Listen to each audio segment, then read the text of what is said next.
Welcome, and thank you for joining me today. I'm so grateful to have you here, sharing in this space of growth, healing, and transformation. If you've already subscribed to Loving Everything, thank you for being a part of this beautiful community. Your support means so much, and together, we're creating a space where love in all its forms can be explored and embraced. As you listen to this episode, if it resonates with you, I invite you to like the video and share it with anyone who might benefit from the insights we're diving into today. These conversations are all about expanding our capacity to love ourselves, each other, and the world around us. And if you enjoy what you hear, don't forget to explore my other episodes where we journey into love's deepest, most unconditional forms. Each one is an invitation to reconnect with the parts of yourself that are waiting to be seen, healed, and loved. So thank you for being here. Let's begin. Hi, Jason. Hello. Thank you for joining me today. Yeah, of course. I'm excited to talk to you. So let's start with, where did you grow up? I grew up in basically Milwaukee, Oregon. I was born in Bear, Texas. Lived there for 3 years. Don't remember any of it. And then my family moved up here. Okay. So. And for people who are listening or watching, that is south of Portland by 15, 20 minutes. And Portland's at the top of Oregon. Yeah. Yeah, just for logistical reasons. Can you tell me about your childhood? What was life growing up in your family? What was life like growing up in your family?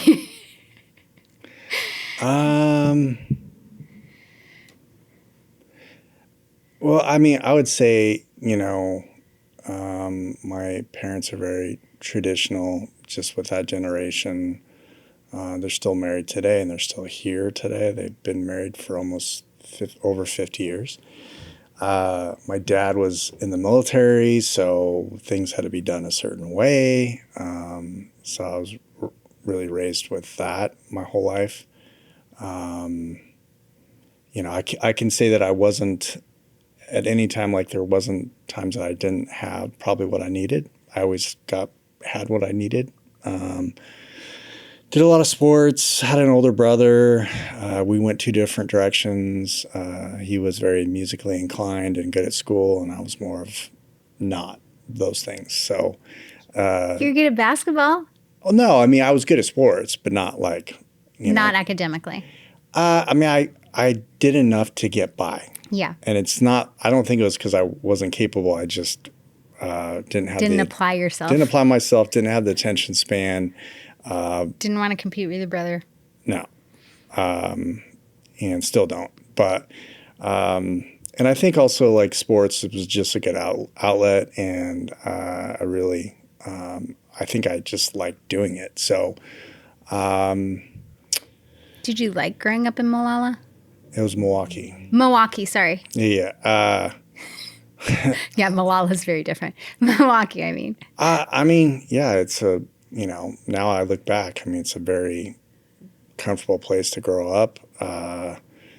It's always been kind of a weird thing because, I'm part, my dad's Latino and my mom's white. But most people would just be like, you're a white guy. And Milwaukee is very white. So, was it comfortable? And, I didn't notice, anything that stood out as being negative. So it was comfortable for someone that looked like me to grow up in Milwaukee. Yeah, I was going to ask you, was there any racial biases that you experienced or, for instance, watched your dad have any issues in such a predominantly white culture? Not really. No? Yeah. Pretty accepting here. Yeah, pretty accepting here. Yeah. That's what I found. Yeah. He worked majority of my childhood trying to think of what it was called, Awico, and another place called Sleska, and it was military. They built military chips. So, he always was pretty successful because that's what he learned was electronics when he was in the military. Okay. So, but yeah, so it was good. I mean, I can't say I have any, like there was really nothing negative about it. I mean, I did, start at an early age of drinking and smoking and I was just going to ask you about smoking that. weed. Yeah. So probably like 5th, 6th grade, maybe. You were drinking in 5th or 6th grade? I mean, I was experimenting. Yeah. I wouldn't say like, No, not like an adult, but No. but you had started Yeah. in 5th or 6th grade. Yeah, and I definitely tried like smoking cigarettes when I was in 6th grade, probably, and then in junior high, definitely tried marijuana. So, And was marijuana your thing? not really. Okay. I would say more drinking was. Drinking was your thing. Yeah. I mean, I wouldn't probably back then. I wouldn't turn down smoking weed, but Right. but I was definitely more comfortable with drinking. Yes. So Yeah. Definitely more socially acceptable. yeah. Yeah. And when it comes to drinking, how did you first get into it? I don't know. Curiosity. Yeah. Was it friends or Oh yeah. alone? Yeah. Okay. Yeah. It was definitely You weren't like sneaking it out of the liquor cabinet. Oh, I mean, we probably were, but Yeah. we were doing it together. Yeah. Oh, I wasn't just like by myself, In just your room. drinking. Yeah. No. Finding out what vodka tastes like. Yeah. Okay. No, that never happened. It was always with others. With friends. Yeah. Yeah. Okay. Were there specific moments or stressors that made alcohol a regular part of your life? I mean, so obviously, during the high school years, I didn't really do a lot of like cannabis type of products. I don't know why I think I'm calling them products now because it's They legal. become a product. Yeah. But I did drink a lot. And, by the time I was a junior, it was probably like almost every weekend. I mean, I would say like that was the beginning of me, like being a binging, like alcoholic in some way, even though like. Was high school. Yeah. Yeah. I mean, and it was never like that I would be like, oh, I need it. It was more like that's just What you did. Yeah, that was like the pattern. You do stuff during the week, and then the weekends you do this. Mm-hmm. And I would do it with all my friends. And I had a pretty large like social group. And so like I could rotate friends, and there was always someone who wanted to like do that. And so I did. How did your family feel about it? I think that, they just thought it was just You were being a teenager. Yeah, I was being a teenager, and also like I had a lot of freedom. My parents did not. I mean, rarely they tell me like I couldn't do something, and so I don't know if I can't say that contributed to it or not. But like I had a lot of freedom to do whatever I wanted. So I think more or less I just had to let them know where I was at, but. Beyond that, it was like whatever I wanted to do. So, Okay. yeah. So what was life like before your addiction led to your arrest? What did that look like? We're fast forwarding a little bit. Where were you in your life? Like, how old were you? Like before my arrest or Yeah. when I got arrested? Before. Catch us up to that. So it was horrible. We were just talking about some pretty good days downstairs at the club that used to be in this building. Yeah. So how did you get there? So I got there because like I eventually in like my late 20s, I pretty much like stopped drinking. It became apparent that I was like still, I was without a doubt, like I used it as a coping skill. Like you work hard and then you blow off steam by getting hammered, right? Or just drinking. And that was like the only, and then it got to a point where my hangovers were so bad, that How old was this? I don't know, 27, 28, right around there, that I wouldn't recoup until like Wednesday, just enough to have like 2 days to feel great and then do it all over again. And at the time I was with my ex-wife, and she was getting really tired of the pattern. So I really tried to stop, and eventually I did. And then I would just drink maybe like it went from like not drinking for like 9 months, which it was crazy because I dropped 30 pounds just from that. Yeah. It's a lot just of from calories. not drinking. Yeah. Especially because like I used to run a lot and I still carried all that weight. And then I stopped running and I was just doing like free weights and I still dropped all that weight. Yeah. Yeah. But anyways, so I stopped drinking. Then eventually we decided to buy a house, got a house, pretty nice house. This was in around 2007. Like redid the whole inside, got a car, doing fairly well, flourishing. What kind of work were you doing at the time? I did procurement for a group of clinics. Well, you could say it was whatever they needed. Materials management, vendor relations. Okay. So you're making pretty good money. Yeah, for that time period. Yeah. And were you doing any drugs at this time? No. Not yet. No, not yet. Okay. Just drinking here and there. Yeah. Okay. I probably focused on like going to the gym and like, I think I recalled there was one period where I went like 71 days straight or something. To the gym? Yeah. So, yeah, it was, I don't want to say it was like my new thing, but it really was. Yeah. Anyways, yeah. The sigh. I know. So then like around right before we got married, we had owned our house.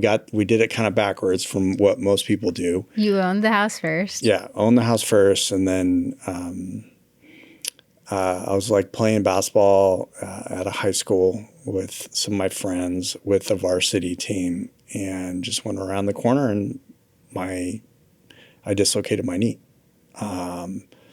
And I'd never really, to that point, I think I was like 31 or 32. I'd never had a Vicodin. I think I had one Vicodin up until that point in my entire life.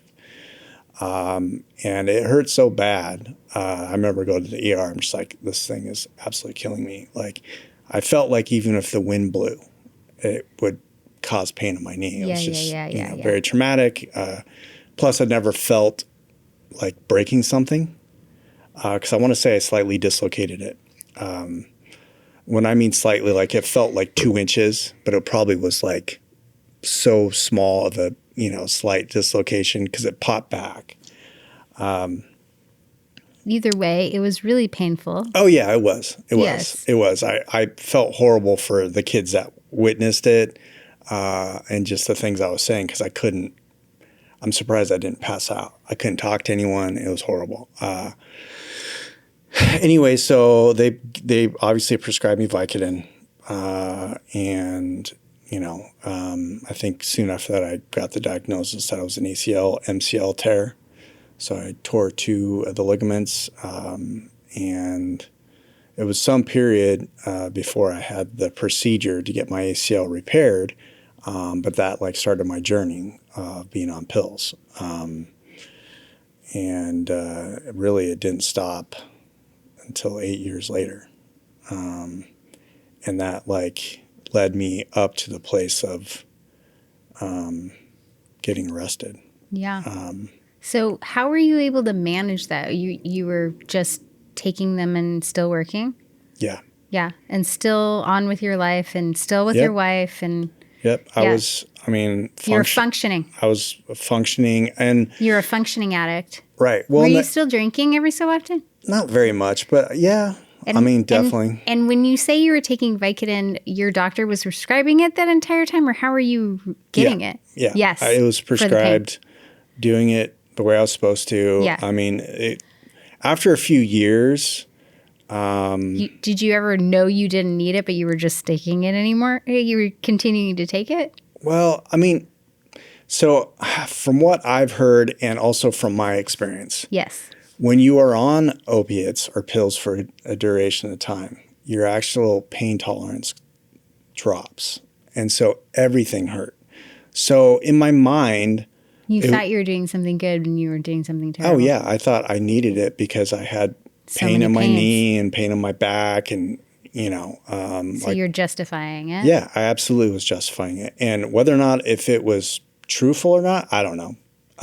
But that's what my brain was telling me. Yeah. So I was getting it, and you were just taking it every day like anybody else who had been prescribed it. Oh yeah, I was taking it exactly how it was prescribed. Yeah. I mean, after a few years, I probably took a little bit more, and then it was a little bit more, and a little more, until a point where, I was originally prescribed Vicodin, and then Vicodin moved to Percocet, and then Percocet moved to more Percocet, but also then throwing in OxyContin for long acting for the whole day. And then it became a thing where, I would almost start to run out right at the end of the month. And then I started to really feel like what withdrawal was. And not just the withdrawal, but there's a piece of the body part of withdrawal, but for me, which that was horrible. Insomnia, restlessness, everything's expelled from your body, no energy. But also I wasn't aware of the depression side, severe, deep, dark depression, without it. So that kind of, and how long does that typically last, the depression? Is it induced by the withdrawal? Does that lighten up as your body starts to recover, or are you just kind of in the pit of despair indefinitely? I mean, so the only thing I can gauge that off of is that I tried to kick cold turkey one time. Yeah. And after 30 days, I still was in that dark depression. Okay. I had gotten past where I could eat food and, could hold stuff down. That part only lasts about 2 weeks, but then, wow. I don't know how long. It takes 2 weeks. Well, I mean, for me, it did. I'm assuming everyone's different. Whether you do heroin or you do pills, it's probably different for everybody. But the depression part, I don't know how long. I mean, it could still be affecting me today. I don't know. Yeah. Plus I think that I was more prone for that because I have mild depression. And I think at the time I was on Paxil probably as well, which during that period, in that period of using, I'd gotten laid off 5 times. Mm-hmm. So, and financial struggles, all ensued around that period. Getting married. Yeah. Stress of your 30s, trying to figure out your life. Yeah. Trying to figure out your career. Yeah. Dynamic of your family changes. Yes. Don't know how to handle that. Thought I was ready for it. Wasn't. Yeah, because you had young kids at this point. Yeah. Yeah. And how old were your kids when you got arrested, your daughters? So I was 38, and so one was probably 5, the other one was 3. Okay. So still very young still. Yeah. Yeah. Okay. Yeah. Okay. So now you caught us up to your arrest. Mm-hmm. Okay. So, let's see. You covered that. So what happened during your arrest? So I gotta do a little backstory. Please do. Just a little bit right before that. Please do. So with me, eventually, got to the point where I was blown through my script in 2 weeks, and then. Oh, wow. Yeah. And then like, I would say my addiction was probably, I don't know, 200 milligrams, 250 milligrams, which in the grand scheme of things is not that much. But that's daily. Daily, yeah. Okay. So, and back then, I had to find other ways to not be sick so I could function, which, I'm not going to say, necessarily how that happened, but I can also tell you that I know that, like back then it was $1 a milligram. So if I'm taking in $250 milligrams, that's $250 a day, just to feel okay and feel like this. And to keep up. Yeah. In all honesty, I only got the nod one time in 8 years.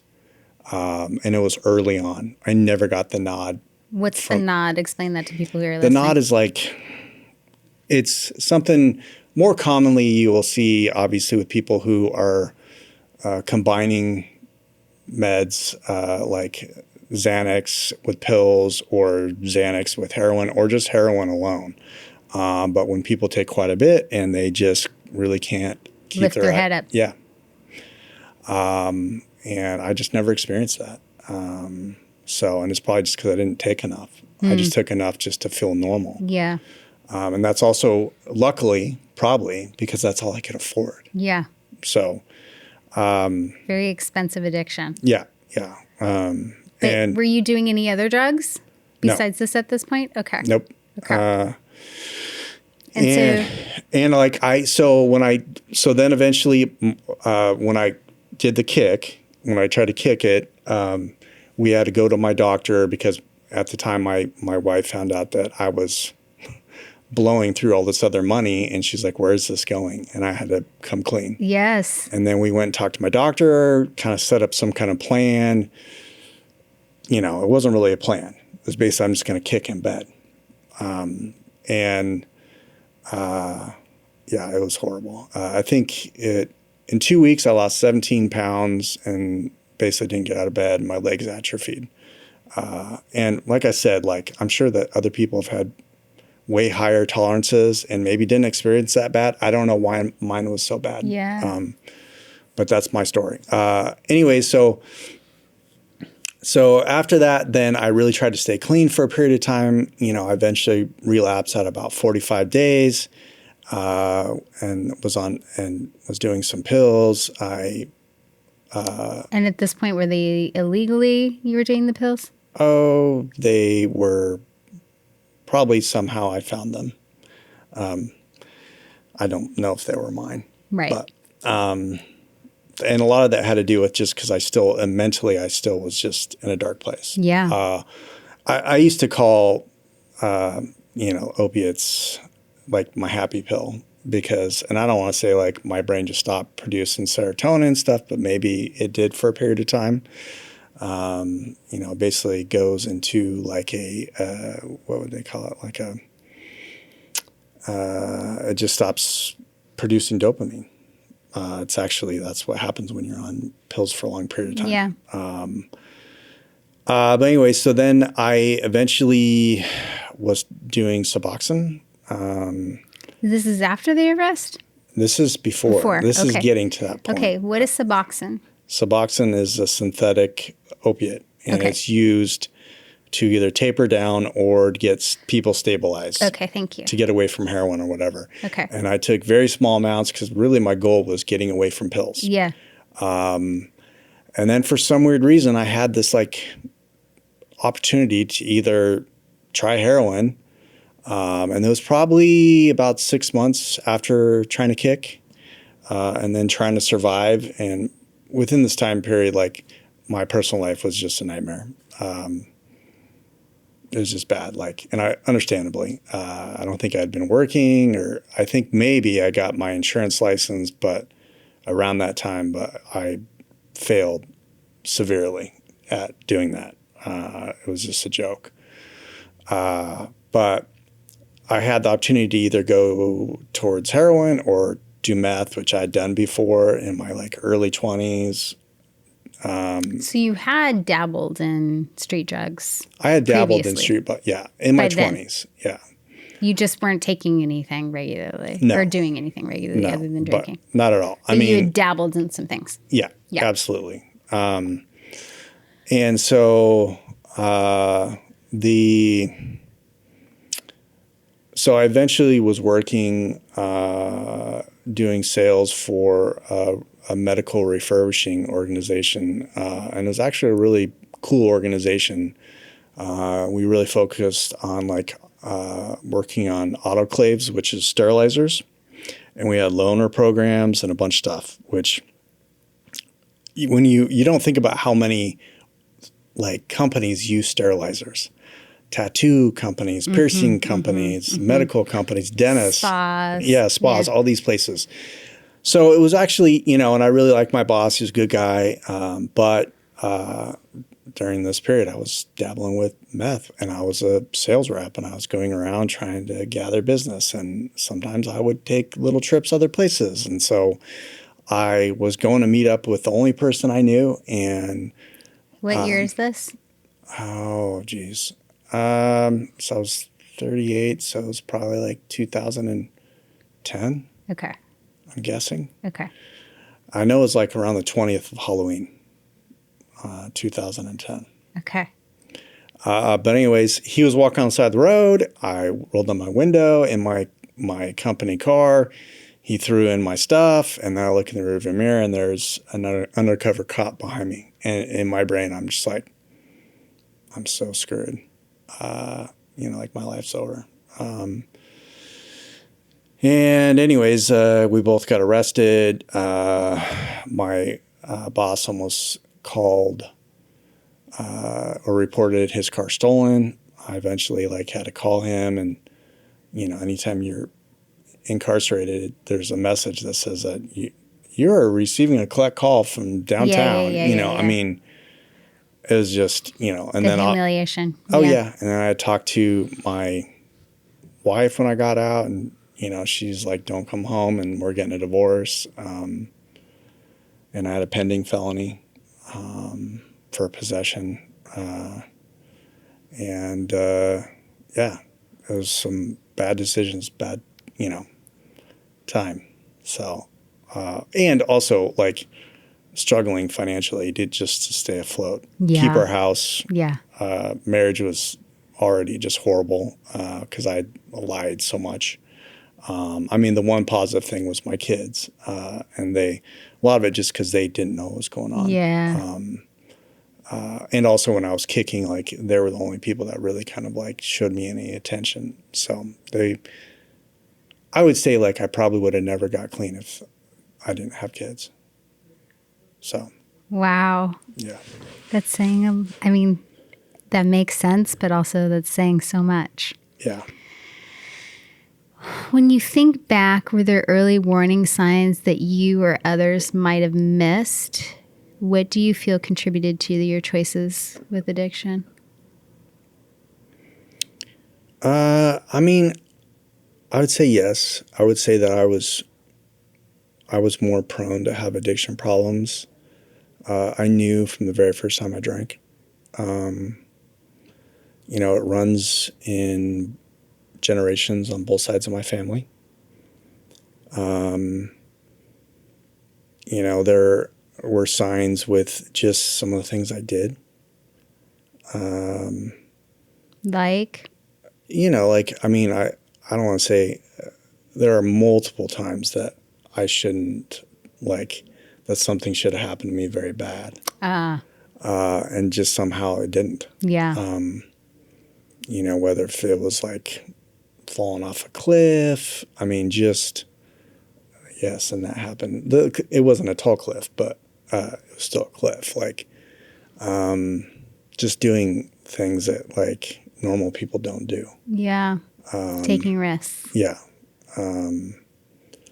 And so, that was another red flag, as well as with the drinking, I, would get into these periods of what I would call most people call it blackout, but I just call autopilot, where I just wouldn't remember stuff. And I'm sure that I just had a blank stare on my face. So, and I did a lot of So you're numbing. Yeah, very stupid things. And I would say like, a lot of like, I think I struggled with stuff in high school, but not like to the point where I just couldn't not do it. Right. I think it was coming out of high school and I didn't really have a plan, like what I was going to do. Right. I didn't either. And so I think that created, some anxiety and pressure and, and I don't want to say in some weird way, I think a lot of people compare themselves to others, especially when you're 20, 21. Yes. And, my brother overshadowed you. Well, he just, graduated U of O with multiple degrees. And I think he had like a 3.97 or something, which means he had like 1 B and came out owing nothing. Yeah. I still don't even know how he did that. And then went to the Peace Corps and learned how to speak Spanish. I mean, he just, and then there I was like just lost, not knowing what I was doing. So I feel like, there was a lot of comparisons in my early ages, like not just with me, but with friends and people I knew. Yeah. And I just didn't know what I was doing. Do you think that that's the fact that you didn't have a direct path or passion that you were interested in? Do you think that that's what contributed the most? Is that feeling of being lost? I think it definitely contributed, but I do think that, like after high school, I didn't really have the ability or didn't see a reason to not social drink and stuff. Mm-hmm. But also I started to have severe like panic and anxiety from hangovers, which I really want to say it was more like withdrawal because I would drink for like 2 or 3 days straight and then I wouldn't for like 7 days or something. But I would feel horrible. And so, I think that it would have helped a lot more. But I don't know if the outcome would have still changed. So what happened next? Take us back to the arrest. What happened next? How did you get to the point where you were living out of your car? Well, and how did it feel to have nowhere to go? Well, it was horrible. I think the hardest part was just,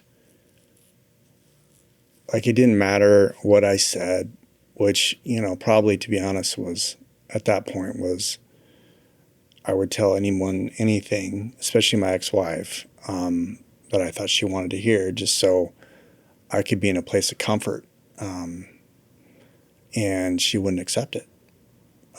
She's like, "You're full of shit." And I was. So, so I felt very, alone, obviously. But that's just because it's one of those things where, it wasn't that I just got a felony. Like, I couldn't see my kids anymore. The locks on my own house were changed. And hadn't you just bought a bunch of furniture and ramped up a credit card? Oh, yeah. Like that was within a time frame before then. But like, I had done a ton of work on that house and we dumped a lot of money into it. And, so like it was just suddenly like in just one night, like, everything came crashing down. Yeah. And not in a sequence of events. Like it was everything. Yes. Everything all at once. Yeah. And luckily I had family. For some weird reason, I felt like some of my friends, my closest friends, wouldn't help me out. One of them did, and I, screwed him over. But like I still had to sleep in my car in front of his house, but he was letting me do that at least. And my parents. And shower at his house, or? Yeah. Yeah. Yeah. And my parents. How did you screw him over? Just Took advantage? He was helping me and with like gas and stuff like that. And, I just... didn't appreciate him. Well, in theory, like we've talked and I've taken him out, since I've done good, like bought him food and stuff like that. And we both have our own issues and struggles. Like, this person actually struggles with drinking considerably. So I've tried to help him out. But financially, like, there was a period I didn't pay him back and, just lied to him. Mm-hmm. Okay. So I took advantage of him trying to help me. Yeah. His kindness and generosity. And eventually, like, no one, because of me burning all my bridges, no one would let me stay with him. So that led me to be in my car. So, and I was in drug court in my car. Most of the time, like, parked outside, just because when you're in drug court, like the first couple phases, you're there all the time. So eventually someone saw me and got me into a recovery house. But that's kind of going a little bit forward. Okay. So. Well, what is drug court? Explain that really quick. Well, and also this was like 2011, so that was the year of my DUI. I don't know if this exactly, it could be somewhat the same or somewhat different, but it's like it's almost like they do a case review on various people to see if they give you an option to do drug court and get your felony expunged. So it could have been expunged, and was it? Yes. Okay. Oh yeah. It took me. So what they tell you is that you can finish this program in 12 months, and you can get your felony expunged. What I didn't realize is what that meant is that you can't mess up one time, nothing. And it took me a good 6 months with multiple sanctions downtown. Until you finally got that lesson? Well, I finally figured that out. Yeah. And so I think it took me, I don't know, maybe 20 months to graduate, but eventually I did turn things around and got my felony expunged. So. Okay. So drug court, and then you said you were jumping forward. Somebody got you into recovery. Well, so, I was very much in like the ambivalence stage. It was like really close to, for some reason I let my license expire, and I'm like, I don't want to be driving around with my license expired. So I had to like park my car, and my parents wouldn't let me. And granted, also, I know that like I'm 38 years old or 39, and like thinking that like saying that my parents wouldn't let me stay because that was the only people I had left that would even help me. Yeah. But they wouldn't let me stay there. So they're like, you can take some blankets and go find someplace else. So I had to go walk to the Clackamas River and stay the night there. The next day we got my license taken care of. And then one of the resource guys who worked with the drug court program, they helped me get into a recovery house. And then it was like the perfect storm of things. And then I wasn't allowed to go to my youngest daughter's birthday. It was just I wasn't included. I couldn't see her. I don't think anything was done like on purpose. It was just a situation that I put myself in. I couldn't see her. So on her birthday, I got sober, and I've been sober ever since. So. Wow. I did not know that part. So, how did your addiction impact your relationships with your daughters and your wife? And when was the turning point where you realized everything was falling apart?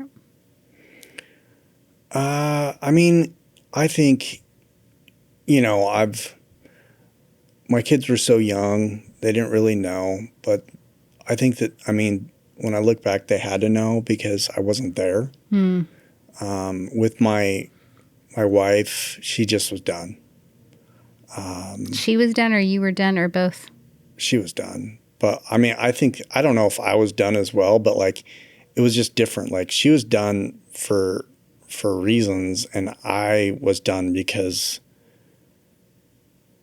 like she decided she was done. So I guess that means that, we're both done. We're both done. But at the same time, like, I get it. It would be tiresome, dealing with someone that lied about their addiction for, I don't know, probably a good 3 or 4 years. Well, it's amazing that she didn't know that you were high. Yeah. Yeah. I mean, she might have. Yeah. I mean, she's a fairly or highly intelligent person, but, I don't know. Yeah. But she also probably thought that I could bounce back and fix it. And, I mean, because I'm sure that I had some mental health stuff with depression and anxiety and things like that was happening. So it wasn't as easy to just bounce back. Yeah. Well, especially after all that stuff happened. I felt like I was in this hole that I couldn't crawl out of. So, yeah. Like now it's, there was a period where my ex-wife now, because she did divorce me, wouldn't talk to me really. I tried to make amends, but I think she was just kind of done with that whole situation, which, like I said, I can understand that. I have to just accept it for what it is. Yeah. My kids, like, I saw them as much as I could. I lost custody of them. I still don't per se have custody even today, but I get to see them whenever I want. And they're old enough that, like, Well, now one of them drives, so she can come over and see you. Yeah. Well, one's 18 and one's 15 now. Yeah. So, our relationship, I feel like, is really good. With her mom, I feel like she's not as angry with me, but also it's like a business for her with me. We just talk about the kids. Right. There's nothing else. Right. And that's okay, because it is like, I'd rather just focus on the kids. Mm-hmm. So. How does this experience inform your compassion, humility, and grace for working with the unhoused, those who are addicted, and the recovery community?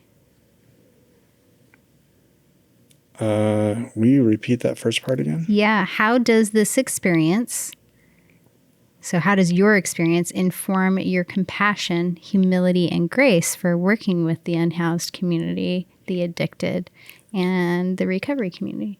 Well, I think, and I always say this, like, I'm not downplaying it, but my story is nowhere near as bad as some people's. But I know. But it's also, it was not great. Yeah, no, it was not great. Yeah. Going through it. And I also, sometimes call it like the humbling, if you want to say that, because,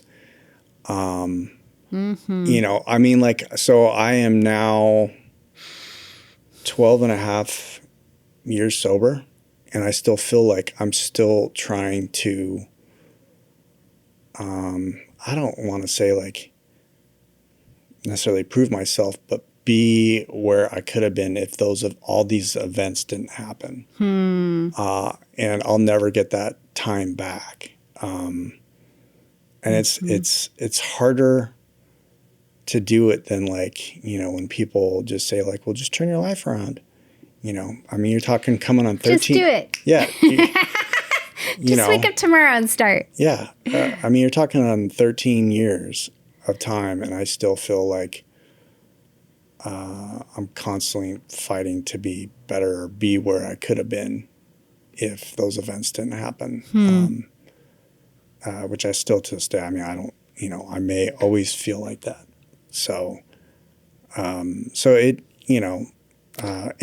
and like, luckily I was able to work, and for the most part, and, I don't have a disability per se, so there's a lot of people that do, whether it's, they have a serious mental illness, or, they have some kind of a body type of disability, like that just makes things 10 million times harder to try to survive. So it definitely, like made me have more of like an understanding. Granted, like, it wasn't a long period of time, but it was enough that I knew I didn't want it. You don't have to justify it. I know. I mean, I wasn't in prison for very long either, or a women's correctional facility, but it was enough. Yeah. Yeah, it was definitely enough. I got a good taste.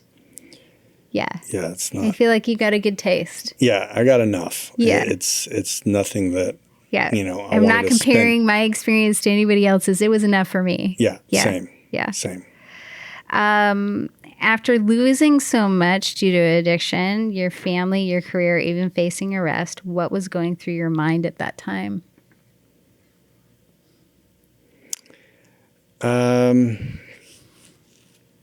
Well, at that time, I was in denial.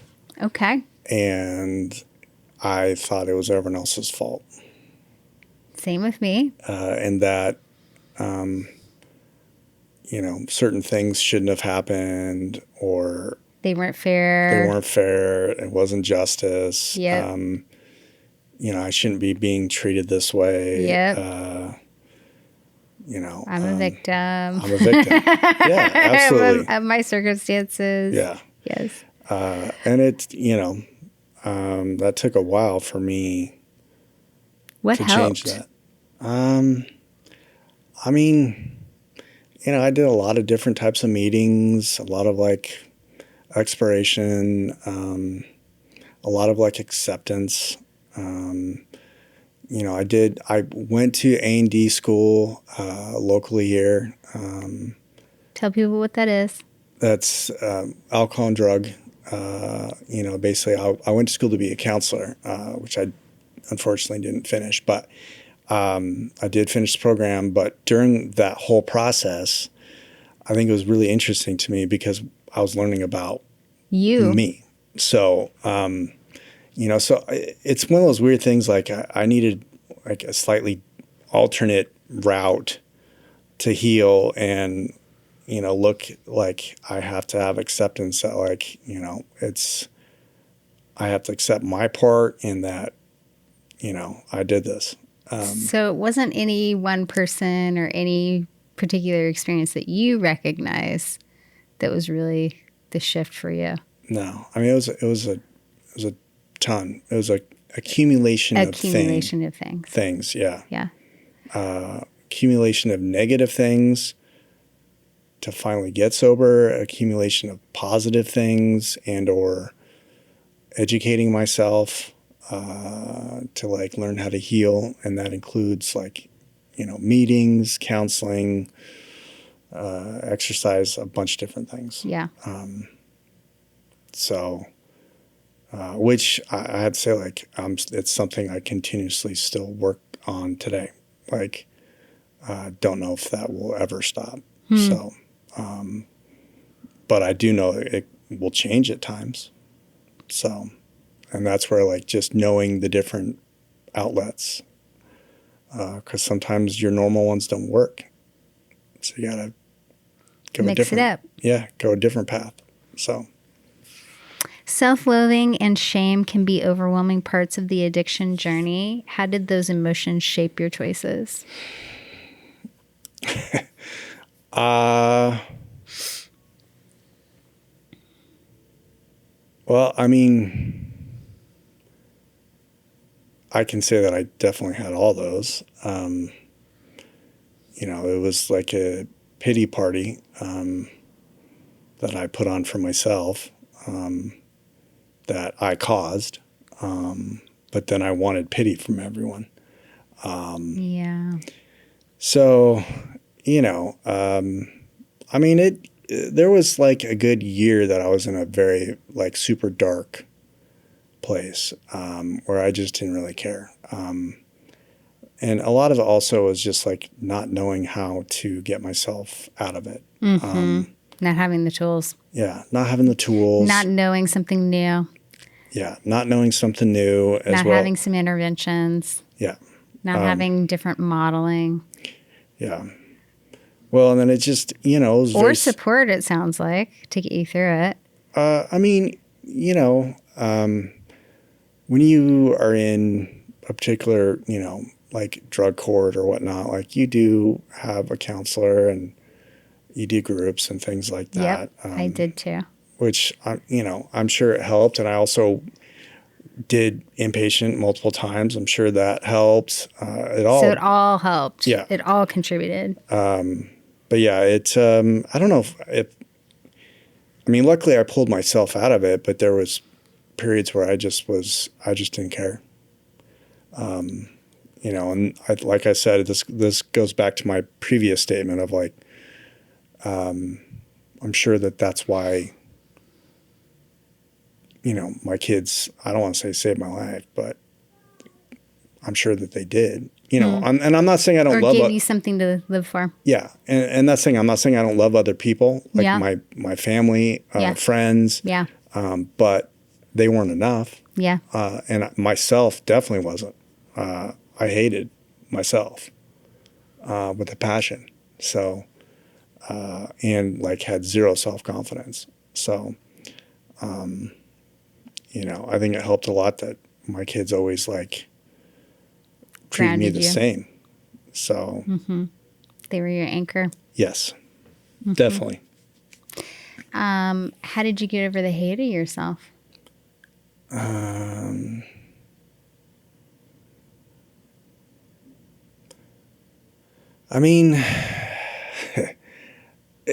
think it's something I still struggle with, some of those components of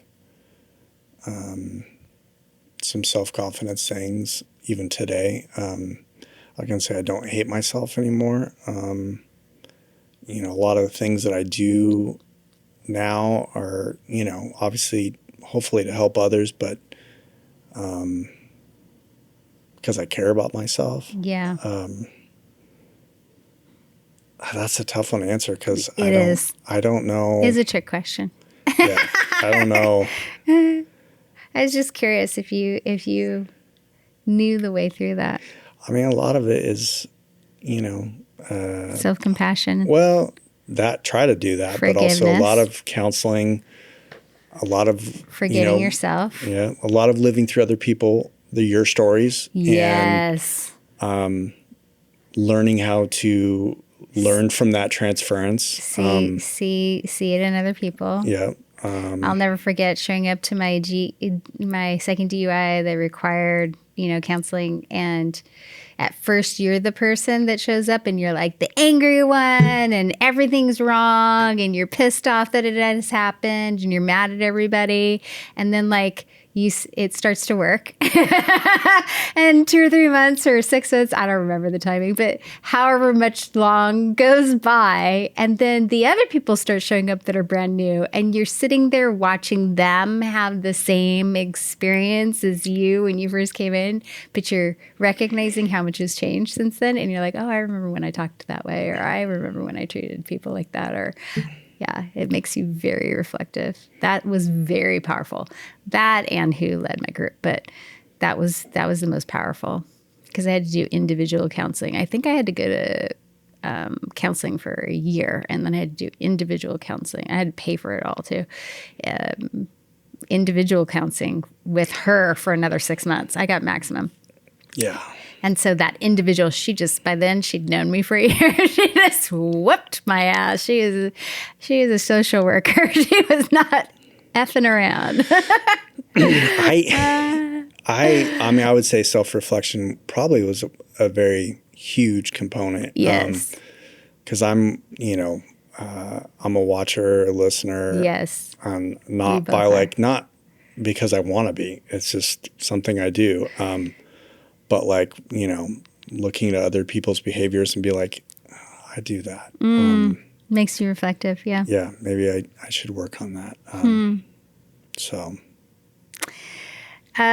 Was there ever a time when you thought of giving up on recovery, and how did you continue to work through your darkest moments?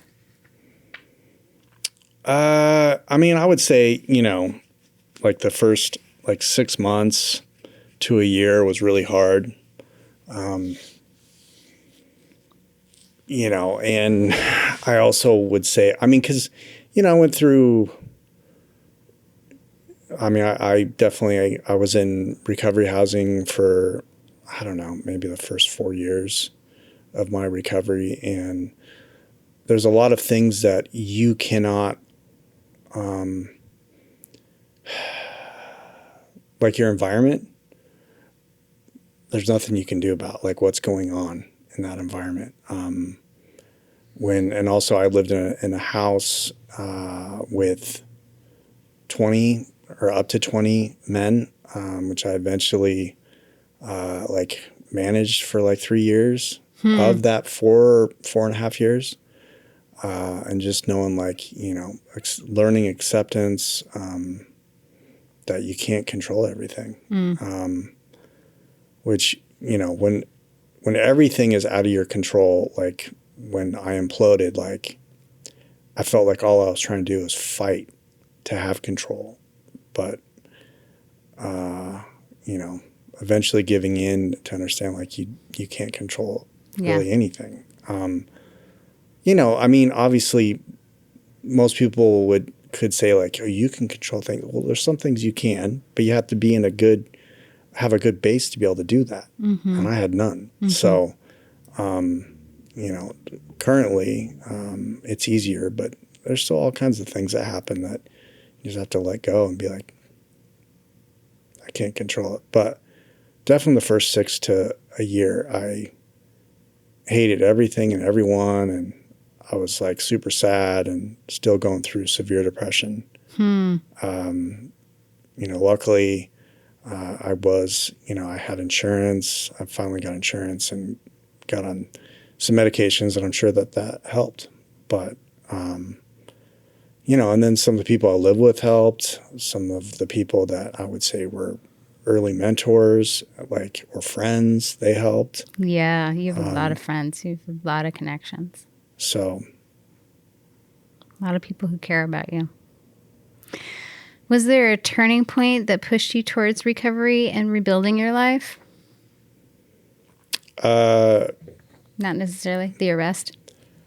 No, it wasn't the arrest. It was my kids. Okay.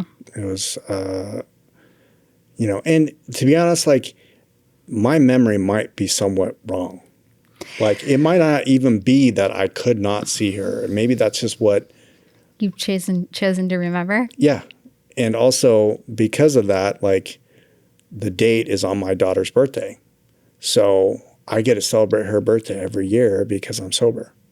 So I don't care really what it was, but I know it works. Mm-hmm. So, and it's a good date to keep and not lose. So. Yeah. Healing from addiction means facing so many emotions. How did you begin working through the shame and self-loathing? I guess you kind of covered that. Let's skip that. How has your relationship with your daughters evolved as you've worked on your own recovery? I think it's interesting because, I mean, I definitely know that my relationship is way different from their relationship with their mom. Yes. I would say that their mom is like their mom, and I'm their dad, and they call me dad, but I'm very for the most part, like a pretty transparent person, almost like I divulge too much, and I have to be mindful of like what I say. Like I don't have a good filter, and I'm not saying in a crass or crude way, but I'm just very transparent about the things I'm thinking. And usually I don't mean it to hurt anybody. It's just like, I want to talk about it. Yeah. But anyways, I think that, cause they've done a bunch of counseling, done a bunch of personal work. And so have I. I feel like I've always been open with them about everything I've done, all the drugs I've done, what it's like how horrible the outcome can be when you start doing drugs. And I'll answer any question that they have of mine. You know, I think that I have a good relationship with my kids. I think that I'm super lucky because just whatever the combo of being around my parents, their mom, and then me, and then my partner, Lisa, I just turn my kids, they're just really good kids. Like I'm so lucky how good of kids they are. So my older one, she's a little bit more, Spicy? no, my older one's a little bit more of a sweetheart, but Yeah. she can be spicy. Yeah. And then, and she's an amazing artist. And then my younger one, she's like, she's the one that's more spicy. Yes. Like she's very strong-willed, very opinionated. So, like she's the one that like wants to argue about everything. Huh. Kind of like your dad. I'm not as bad. I mean, she's, She is a teenager. Yeah. She has a lot more energy than you. I mean, but the one thing I will say. I mean, I feel like she might be a representation of what you were like at that age. Oh, probably. Yeah. Probably. Yes. And I mean, that's the thing, like. Even though she's her own person. Yeah. And the older one, if she disagrees, she'll do the same thing. Yeah. The hardest thing that I'm trying to like get is that like sometimes I don't want to argue. I just want for them to see my perspective. It doesn't mean that like what I'm telling them is wrong or that I'm right. It's just that it could be slightly viewed differently. Well, that's going to shift as they get older. Yeah. Yeah. You're still in it. I know. Yeah, you're still in 18 and 15. Yeah. It progressively gets easier every year. Yeah. Okay. So what tools or practices have been essential to your healing, if any, that you're willing to share? I don't want to be like the classic gym person, but like exercise has been huge for me. Yeah. And I'm not one of those like extremists. I do it more of like, a time for grounding, a time to like reset, mindfulness. I generally don't work out with people. It's because I want to like be present in the moment and focused on only what I'm doing. So it's like multiple things that I'm doing besides just the exercise. So that's a huge part of it. Counseling, recognizing when I need to rest, boundaries, which goes along with recognizing when I need to rest. Yep.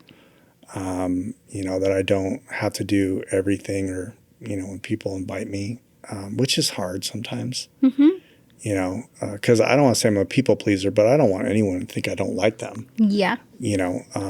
But sometimes I just, I need to do nothing and accept that. So. We had the chance to work closely together last year as program navigators in neighboring counties, supporting people in addiction recovery and navigating complex challenges with the unhoused community. At the same time, I was going through a very challenging period in my own personal life, and your support and friendship made a huge difference. I'll always value how you helped me grow, not only personally, but also in serving our community with greater empathy and understanding. For those listening, could you share what it was like working with me every day? We're shifting gears.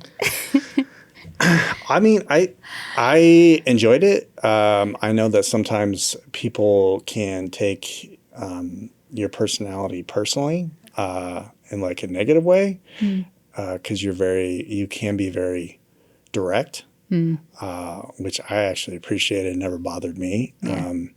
But also like, I think that there were certain things that I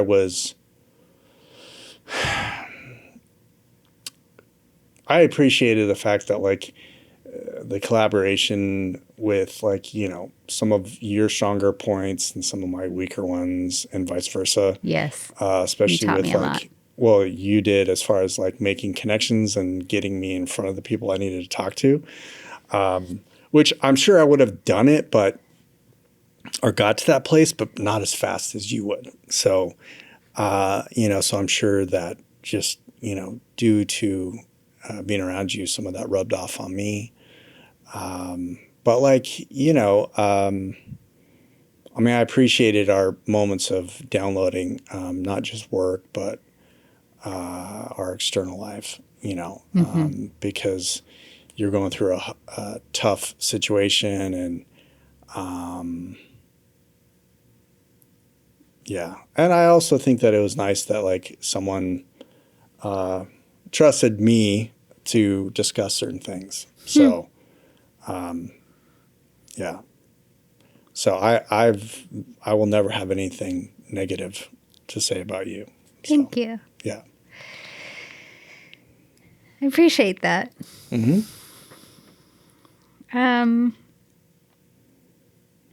You and I both have lived experience with addiction. How does your lived experience shape your approach to working with peers facing similar struggles? You know, I mean, my brain goes to like the typical response that everyone says. I think some of it is also just being like realistic on what people are capable. You know, you have to, when you're working with someone, you have to figure out like what someone really needs help with or what they don't, what they are capable of doing. And trying to, you know, obviously have good boundaries around that.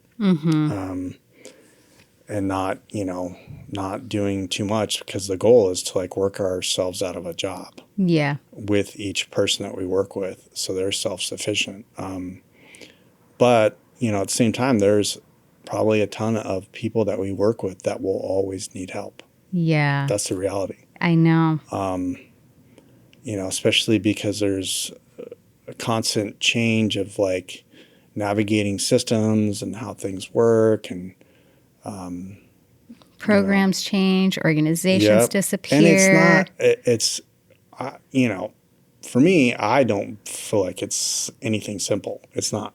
It's especially in multnomah. It's very challenging. It's very challenging to keep up with. Yeah. And keep organized. Right. Yeah. You know, and I can only imagine what it's like when you're just scraping by. Like, yeah, you just at that tipping point, one little thing happens and you're going to be homeless and don't have anything. Yes. Let alone like trying to navigate how to continually get resources. You know, if you're in a place where you're one of those individuals that needs resources all the time, you know, and there definitely is. So a lot. Yes. Especially in that area. Yeah. And in Clackamas County, where I was working. There's a lot of bureaucracy in mental health and addiction services, specifically the nonprofit world. What has been the hardest part for you in working within this system?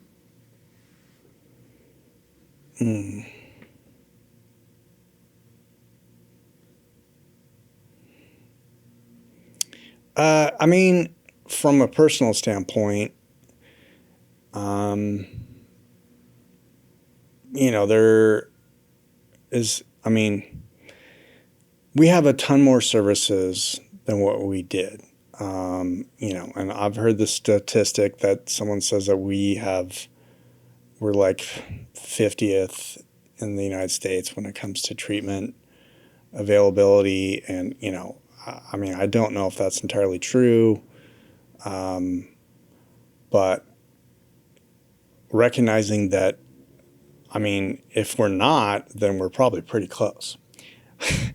And I also know this all comes down to money, staffing, but like, you know, creating those locations for people to access. I would say like the biggest thing that I struggle with, I mean, there's plenty of things, but is that when it comes to treatment, availability and beds. So an empty bed does not bring in revenue. But to really like manage a heavy, addiction-based community, you have to have beds that are just available. And we don't. And we don't because it doesn't bring in revenue. Or we don't because we don't have enough staff to manage the amount of space that an organization has. Mm-hmm. And like from a standpoint, like I just, I struggle with that. Like, that we don't have beds just waiting for people. And people say, well, anyone who owns an organization, they're going to say, well, that's because it doesn't bring in revenue, which it's true. But that's the only way you're really going to, like, when people are ready to go in. Yeah, there's nothing available. Yeah, they have to wait. And then the next day, either they could not be here anymore. Or change their mind. Be afraid, not be ready anymore. Yeah. Or overdose and die. Yep. And that's where, like, unfortunately, like when people have those moments of clarity, there has to be availability. And obviously that's a wish list, Yeah. But we chased that around quite a bit. Yeah. But I mean, so did our peers. Yeah. But that's reality. Like if you want to see, drastic change, is have empty beds available all the time. Mm-hmm. Mm-hmm. And treat more people. Yeah. Make it available. Yeah. Mm-hmm. Okay. We're getting closer. How does it feel? Well, you touched on this. How does it feel to see people ready for help, but facing long wait lists and barriers to accessing the support they need? How does that feel? I mean, I know how it feels for me, but how does it feel for you? Well, I've been doing it long enough that I just expect it. So okay. So now, like, if that doesn't happen, then I'm like, pleasantly surprised. Which, it's happening now because it's cold. Yeah. And it's very different. Yeah. Has it ramped up? With the seasons change, it always changes. What about with the politics? We'll see. Yeah. So, I mean, I have no idea how that's going to affect it. Yeah. But, yeah, it's a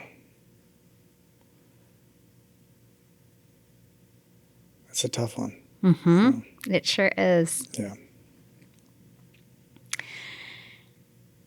How do you or others work through the burnout you often face? Well, I mean, it's working in this role, like especially working in, before I took this position, I was working at one of the local hospitals, awesome team, multifaceted team. And it was probably one of the hardest positions that I've ever had. In this field. Just because like the acuity of the people you're working with, was very high. I mean, they usually have addiction, mental health, and they're in the hospital because they could die. Yeah, it's a trifecta. Yeah. And you would see these people over and over and over again, which, like you can't force it on people to like stop doing what they're doing. You just have to kind of be available and hopefully they'll figure it out. But a lot of people don't, unfortunately. I kind of lost my chain of thought. That's okay. I was asking you, how do you and others work through the burnout you often face? I mean, this field is so different than anything I've ever done. I've worked at warehouses before. I've worked, as like a hod carrier for bricklayers, construction. I've had a lot of jobs, some physical, some more mental, some a combo. But this definitely more can be draining. mentally emotional. and emotional. And so, we do have, making sure you use your wellness time. For me personally, it's creating good boundaries and knowing when I'm like exhausted and I just don't want to be around people, and also understanding that that's okay. Because sometimes everyone's different. Like some people, I'm more of an introvert, less of an extrovert. So like sometimes my recharge is like having my own personal space. Or taking a vacation. But like I think one of the biggest things is like recognizing it, not being like, ashamed of it, communicating to others about it. Because like, I know what physical tired's like, but it takes someone a while to figure out like I feel so drained, but it's different. Yes. And until you do it, like, you won't understand it. So. Yeah. What would you say to someone struggling with addiction who is currently waiting for services but feels like hope is running out? Stay engaged, because it generally always does happen. The hardest thing is it may not happen exactly the day that you want. Or when you want it. But if you stay engaged, it will happen. And I can say, like, for the example of peer support, which is someone who is walking alongside someone, to keep that engagement happening. So when that service does come available, that peer can help someone jump right on it. And like, they just know how to get a hold of them. I mean, there's so many things, but like, you got to stick with it because, unfortunately in this county, it usually isn't going to happen right away. But if you stick with it, I've seen it time and time again, it does happen. So whether that's residential, some type of housing, some of the, tiny home villages, like it does happen. But it just takes time. You got to stick with it. Yeah. So. Who or what keeps you grounded today? Would you still go back to your kids? I mean, I would say my interactions sometimes with what I do for work. I do outreach, and sometimes I'm, having conversations with people that are on the street, and, it definitely takes me back to a place where I was. And knowing that I was them at one point. And I still could be. Yeah. So I think that's, a big thing. And I would, as far as like creating some kind of thing that provides like will for me to stay sober. I mean, one's for myself, the other one's, definitely my kids, now my family, and some of it's also like because I'm sure most people that knew me, excuse me, never probably thought that I would stay sober or that I would do what I'm doing. So some of it's also like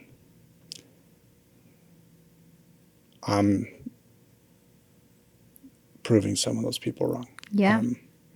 There's nothing wrong with that. Yeah, and I don't mean that in a weird way. It's just like that helps provide fuel at times. Yes. Something to push against. Yeah. So. If you could go back and talk to yourself during your most difficult times, what would you say?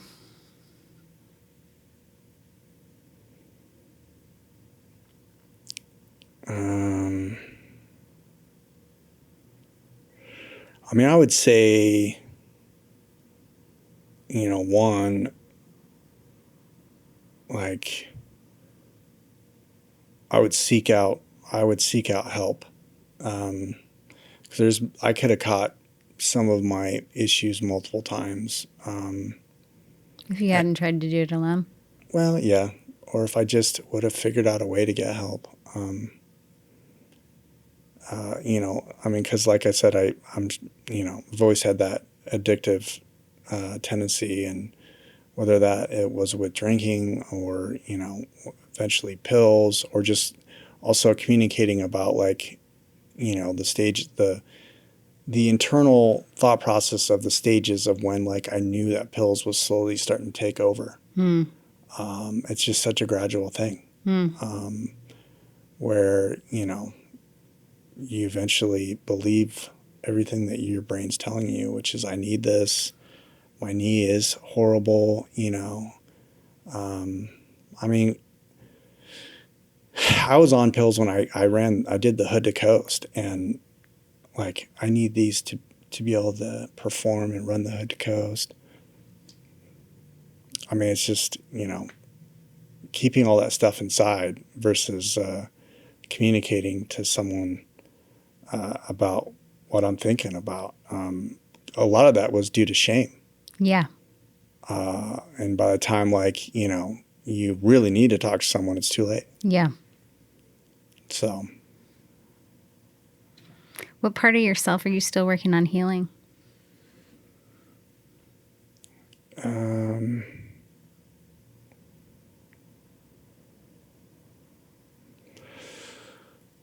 I would say, just forgiving myself for the things I did, the positions I put, my ex-wife in and my kids, things I did to my parents, things I did to friends, and one of the ways I do that is just try to be better than the day before. Yep. Even if it's really small. Incremental steps. Yeah. That no one can see. Yeah. It collects over time. Yeah. What advice do you have for others, especially those who have lost almost everything to addiction, but who want to start over? Well, and I'm sure everyone else would say a lot of the same things, but being patient, some of the common sayings are you didn't get to that place in one day, and so you're not going to bounce back in one day. Yep. It takes time. And also working on what's going on internally. You may be externally have a great car, making a ton of money, but if you don't fix the reason why it happened in the first place, I'm about 99% sure it's going to happen again. So. Mm-hmm. Looking forward, what are your hopes for yourself, your family, and the work you do in recovery? My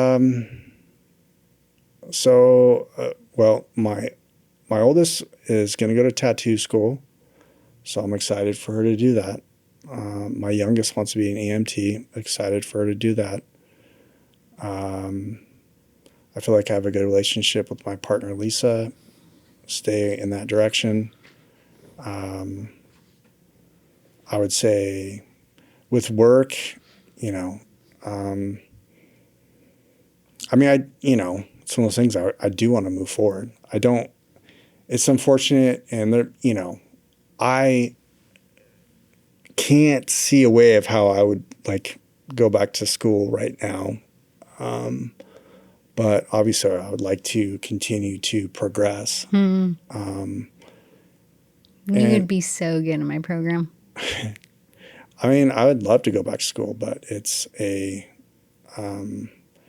huge burden. And plus, I just knowing the success that I had previously, it's just really difficult for me to go to school and work at the same time. Yes. And have success. Yes.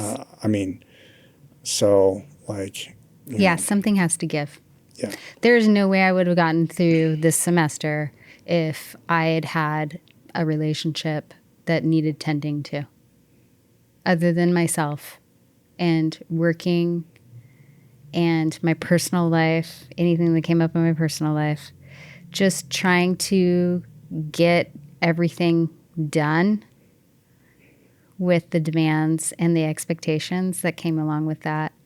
It really, you have to, I mean, you know me, I'm not very good at letting go very much in my life. I can pack it in. But even there were a couple of weeks where, some things just, slip.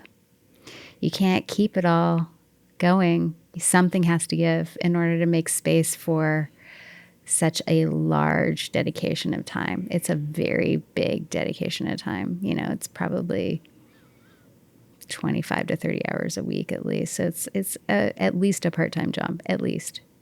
Yeah. Yeah. Which, I mean, I've done. Yeah. Be over, the max hours. Yeah. So I get that. Yeah. Well, maybe someday. Maybe. Yeah. So. Well, thank you, Jason. Mm-hmm. Thanks for having me. You're welcome. Thank you so much for sharing your story. You're welcome. It's really, to be honest, like I said, I don't know how much I've really shared it, and obviously I didn't go into extreme detail, but enough. Yeah. So. Thank you. Yeah. We really appreciate it. Mm-hmm. And if anyone wants to know more about Jason, he will share some info about him in the show notes. And if you want to know more about me, go to Andrea.Love and you can find out all about me and the services that I provide. And until next time, thank you. Thank you so much for tuning in and supporting this podcast. Your presence here means the world to me, and I'm truly grateful for your time and energy. If this conversation resonated with you or sparked any questions, feel free to share your thoughts in the comments. I love hearing from each of you. Your insights, experiences, and curiosities always enrich this space. It's important to remember that trauma, often unseen and unacknowledged, can keep us from living fully in our joy. Through my intuitive healing process, I help release the weight of generational trauma, empowering you to reconnect with your true self and experience life in greater harmony. If you feel called to explore this deeper work, I invite you to book a one-on-one intuitive session or even embark on a personalized journey with the Phoenix Immersion, a 2-day retreat designed to support profound transformation. You can find all the details below. For those who've liked, subscribed, or left comments already, thank you from the bottom of my heart. Your engagement means everything, and I'm deeply grateful for the connection we're building in this community. If you haven't subscribed yet, please consider doing so. I'm excited for all the healing and transformation we'll continue to explore together. As always, I'm forever grateful for you, and I cannot wait to see what unfolds next. Take care, and until next time.